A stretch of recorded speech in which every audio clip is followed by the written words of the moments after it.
একজন মানুষ জঙ্গলে দাঁড়িয়ে প্রস্রাব করছিল। হঠাৎ সে দেখতে পেল নির্জন জায়গায় একটি গাড়ির ভেতরে এক সুন্দরী মেয়ে ঘুমিয়ে আছে।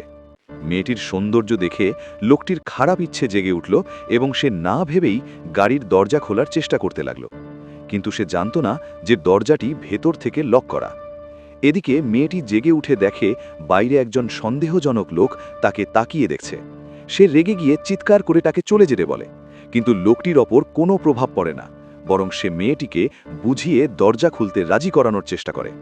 মেয়েটি দুর্বল ছিল না, সে লোকটির ওপর একটাও বিশ্বাস করেনি।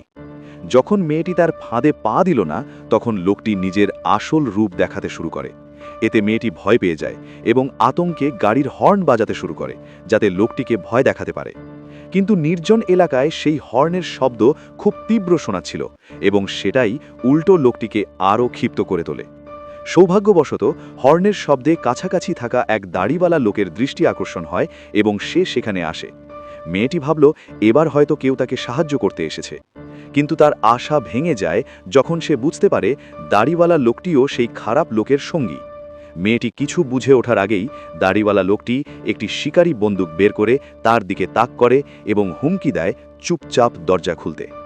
এমন ভয়ঙ্কর পরিস্থিতি দেখে মেয়েটি বাধ্য হয়ে দরজা খুলে দেয়। জীবনে এমন ভয়াবহ দৃশ্য আগে কখনো দেখেনি বলে সে ভয়ে কাঁপতে থাকে। এদিকে একটু দূরে মেয়েটির বাবা হর্নের শব্দ শুনে ফেলেছিলেন। তিনি ছোট ছেলেকে মায়ের কাছে রেখে দ্রুত মেয়ের দিকে ছুটে আসেন, কিন্তু প্রস্তুত না থাকায় সেখানে পৌঁছানোর পর দুই অপরাধী মিলে তাকে অজ্ঞান করে ফেলে। এই সময়ে মাও পরিবারের চিন্তায় ক্যাম্পে ফিরে এসে ছেলেকে তাঁবুর মধ্যে লুকিয়ে রেখে স্বামী ও মেয়েকে বাঁচাতে এগিয়ে যান। মেয়েটি এটি দেখে দৌড়াতে শুরু করে, কিন্তু ঠিক তখনই দাড়িওয়ালা লোকটি আকাশে গুলি ছুঁড়ে হুমকি দেয় যদি সে আবার পালানোর চেষ্টা করে তাহলে তার বাবা মাকে মেরে ফেলবে। বাধ্য হয়ে মেয়েটিও আত্মসমর্পণ করে। শীঘ্রই অপরাধীরা পুরো পরিবারকে বেঁধে ফেলে এবং তাদের ওপর নৃশংস অত্যাচার চালায়। এরপর তারা মেয়েটির মোবাইল দেখে জানতে পারে তাদের একটি ছোট ছেলে আছে যে কোথাও লুকিয়ে আছে। তারা ঠিক করে পাহাড় থেকে নামার সময় ছেলেটিকেও মেরে ফেলবে। এরপর তারা বাবা মাকে একটি বড় গাছের নিচে বসায়। হঠাৎ তারা বাবার মাথায় একটি কোল্ড ড্রিঙ্কের ক্যান রেখে অনেক দূরে গিয়ে বন্দুক তাক করে। বোঝাই যাচ্ছিল তারা তাকে লক্ষ্য করে গুলি চালানোর অনুশীলন করছে। ভয় পেয়ে ক্যানটি পড়ে যাওয়ায় অপরাধী রেগে গিয়ে তাকে লাথি মারে এবং আবার ক্যানটি মাথায় রাখে। কিন্তু দ্বিতীয়বারও ক্যান পড়ে যাওয়ায় সে প্রচণ্ড রেগে গিয়ে সরাসরি তার মাথায় বন্দুক তাক করে। নিজের চোখের সামনে স্বামীর নির্মম মৃত্যু দেখে স্ত্রী ভেঙে পড়ে। এরপর অপরাধীরা তাকেও আঘাত করে অজ্ঞান করে ফেলে এবং একইভাবে তাকেও গুলি করে হত্যা করে। এরপর তারা নিশ্চিত হয় যে দুজনই মারা গেছে এবং প্রমাণ মুছতে গিয়ে মেয়েটিকেও গুলি করে হত্যা করে। তারপর তারা গর্বের সাথে ঘটনাস্থল ত্যাগ করে।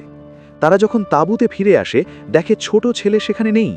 আসলে ছেলেটি ঘুম থেকে উঠে মাকে না পেয়ে বাইরে এসে খুঁজতে থাকে। নির্জন পাহাড়ে একা পড়ে সে কাঁদতে কাঁদতে পরিবারকে খুঁজছিল, কিন্তু জানত না তার পরিবারকে ইতিমধ্যে হত্যা করা হয়েছে। এদিকে অপরাধীরাও তাকে খুঁজছিল। ক্লান্ত হয়ে পড়ে যাওয়ার সময় ছেলেটি সামনে এক পর্যটককে দেখতে পায়। সে সাহায্য চাইতে চেয়েছিল। সেই পর্যটক ছিল লিসা, যে তার বয়ফ্রেন্ড নিকের সাথে ক্যাম্পিং করতে এসেছিল। তাদের গাড়ির টায়ার পাংচার হয়ে গিয়েছিল। নিক যখন পেছনে যায় তখন সে মাটিতে অজ্ঞান অবস্থায় ছেলেটিকে দেখতে পায়। ভালো বিষয় ছিল নিক একজন ডাক্তার। পরীক্ষা করে সে বুঝতে পারে ছেলেটি ক্লান্ত হয়ে অজ্ঞান হয়েছে। তবে নির্জন এলাকায় হঠাৎ একটি ছেলের উপস্থিতি তাদের কাছে অস্বাভাবিক মনে হয়। তাই তারা পুরো জঙ্গল জুড়ে তার পরিবারকে খুঁজতে শুরু করে। অনেক খোঁজাখুঁজির পরও কাউকে না পেয়ে তারা সিদ্ধান্ত নেয় ছেলেটিকে হাসপাতালে নিয়ে যাবে, কারণ সে এখনও জ্ঞান ফেরেনি। তাদের গাড়ির টায়ার আগেই পাংচার হয়ে গিয়েছিল, ফলে তারা কোথাও যেতে পারছিল না এবং সেখানে মোবাইলের সিগন্যালও ছিল না। ঠিক তখনই তারা বুঝতে পারছিল না কি করবে। এমন সময় হঠাৎ পেছন থেকে একটি ছোট গাড়ি আসতে দেখা গেল। তারা ভাবল সামনে হয়তো কোনো স্থানীয় মানুষ আছে, তাই সাহায্য চাইতে তার কাছে গেল। কিন্তু তারা জানত না এই লোকটি সেই ব্যক্তি যে ছেলেটির পরিবারকে হত্যা করেছিল। যখন সে জানতে পারল যে তারা একটি বাচ্চাকে পেয়েছে, তখন সে এগিয়ে গিয়ে দেখে নেয় এটাই সেই ছেলে যাকে তারা খুঁজছিল। নিজের অপরাধ লুকানোর জন্য লোকটি সঙ্গে সঙ্গে অভিনয় শুরু করে এবং মিথ্যে বলে যে সে গতকাল ছেলেটির পরিবারকে পাহাড়ে ঘুরতে দেখেছিল। সে ধারণা দেয় হয়তো পথে কোনো বন্যপ্রাণী তাদের উপর আক্রমণ করেছে। এরপর সে ডাক্তার নিককে বলে তার সঙ্গে পাহাড়ে গিয়ে বিষয়টা দেখে আসতে। কিছু কথা বলার পর সিদ্ধান্ত হয় লিসা সেখানেই থেকে শিশুটির দেখাশোনা করবে আর নিক ওই লোকটির সঙ্গে পাহাড়ে যাবে ছেলেটির পরিবারকে খুঁজতে। কিন্তু তারা পাহাড়ের দিকে এগোতেই আরেক অপরাধী গাড়ি নিয়ে সেখানে পৌঁছে যায়। শুরুতে লিসাও তাকে স্থানীয় মানুষ ভেবেছিল, তাই তেমন গুরুত্ব দেয়নি। এদিকে নিকও সেই লোকটির সঙ্গে পাহাড়ে পৌঁছে যায়, কিন্তু সে বুঝতে পারেনি যে অপরাধী তাকে সরাসরি সেই জায়গায় নিয়ে যাচ্ছে যেখানে আগের দিন হত্যাকাণ্ড ঘটেছিল। যখন নিক মাটিতে পড়ে থাকা পরিবারের ৩ জন সদস্যকে দেখল, সে দৌড়ে গিয়ে তাদের বাঁচানোর চেষ্টা করে। সে অবাক হয়ে দেখে মেয়েটির মায়ের শরীরে এখনও হালকা শ্বাস চলছে। এটা দেখে নিক উৎসাহিত হয়ে দ্রুত প্রাথমিক চিকিৎসা দিতে শুরু করে, কিন্তু সে জানত না তার পেছনে দাঁড়িয়ে থাকা অপরাধী প্রমাণ মুছে ফেলার জন্য তাকেও মেরে ফেলার সিদ্ধান্ত নিয়ে ফেলেছে। কিছু অস্বাভাবিক মনে হওয়ায় নিক হঠাৎ তাকে জোরে ধাক্কা দিয়ে সেখান থেকে পালিয়ে যায়।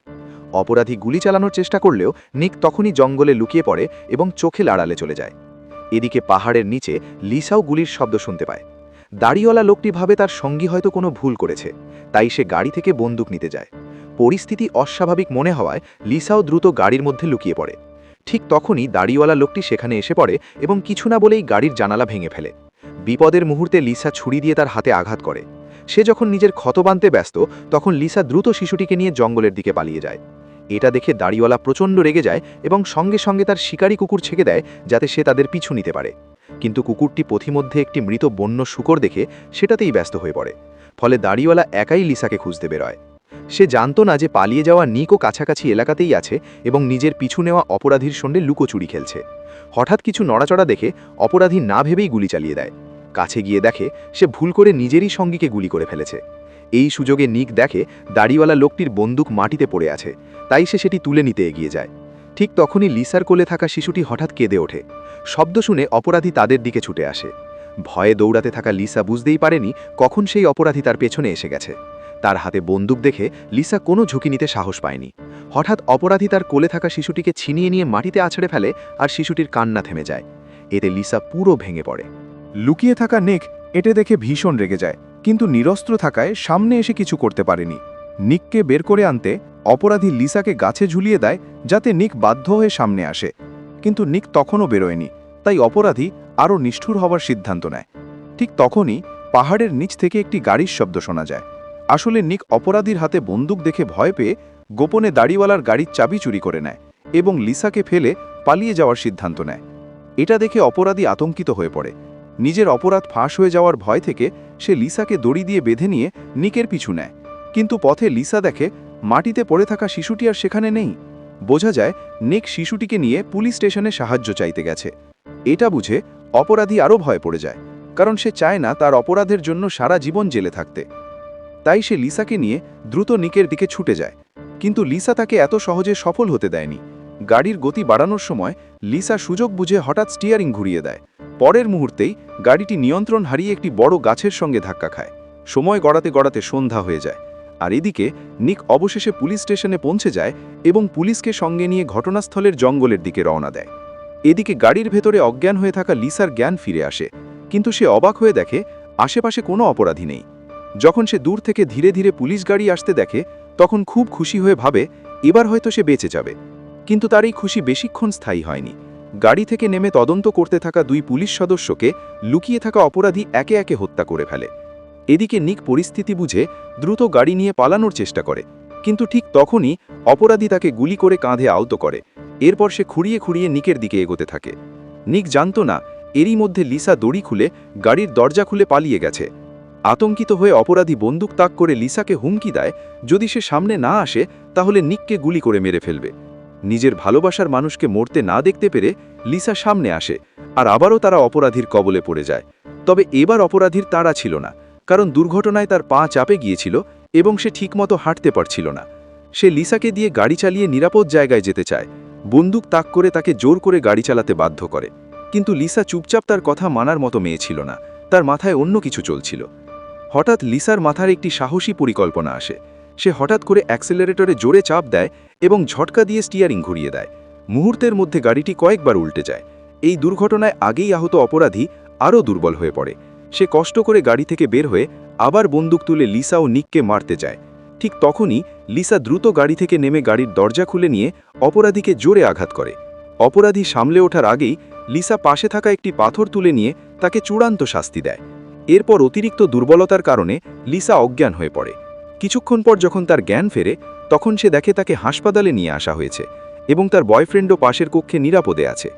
ধরা যায় এই ভয়াবহ ঘটনার পর তারা আর কখনো সেই নির্জন জায়গায় ক্যাম্পিং করতে যাবে না। এভাবেই গল্পের সমাপ্তি ঘটে।